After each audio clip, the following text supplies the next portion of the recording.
იმისთვის, რომ ჩვენი მოქალაქეების უდიდესმა უმრავლესობამ ცვლილებაში საკუთარი სასიცოცხლო ინტერესი დაინახოს, უნდა იცოდეს, რას ელოდოს ჩვენგან, მაშინ, როდესაც რეჟიმს შევცვლით.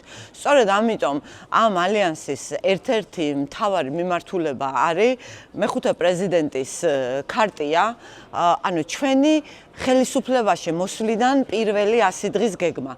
რას გავაკეთებთ იმისთვის, რომ სამართლიან საზოგადოებას შევდგეს და გქონდეს სამართლიანი მართლმსაჯულება, იმიტომ რომ პროტესტის დაკვეთაა, რომ თუ არ იქნება სამართალი, არ იქნება მშვიდობა.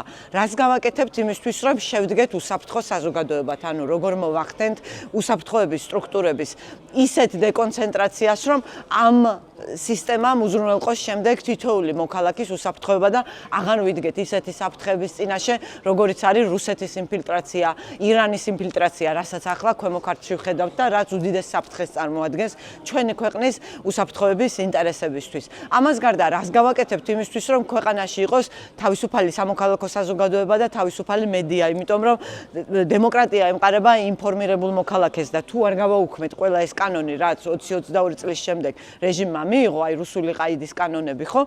ისე არაფერი არ გამოვა და ამაზეც შეთანხმება გვაქვს. ამას გარდა შეთანხმება გვაქვს იმისთვის, რომ საქართველოს მოქალაქემ ძალა დაიბრუნოს და თვითონ გახდეს ძალაუფლების წყარო, ანუ რას ვაკეთებთ საარჩევნო კანონმდებლობის მიმართულებით, რომ ვერც ერთმა ხელისუფალმა ვეღარ გაბედოს არჩევნების მიტაცება მომავალში. მიუხედავად იმისა, რომ ძალაუფლებაში ჩვენ ვიქნებით, ანუ ჩვენც რო შეგზღუდოს ისეთი კანონმდებლობის მიღება და რაც მთავარია, ამ ყველაფრის შედეგად როგორ დავბრუნდებით ჩვენი ბუნებრივი განვითარების გზაზე, ევროატლანტიკური განვითარების გზაზე და როგორ მივაღწევთ ჩვენს, ვთქვათ, ისტორიულ მისიას და მივალთ აღქმულ მიწამდე. მე მგონია, რომ ეს გარდაუვალია და მე მგონია, რომ აი ეს ალიანსი ამას უკვე შეძლებს.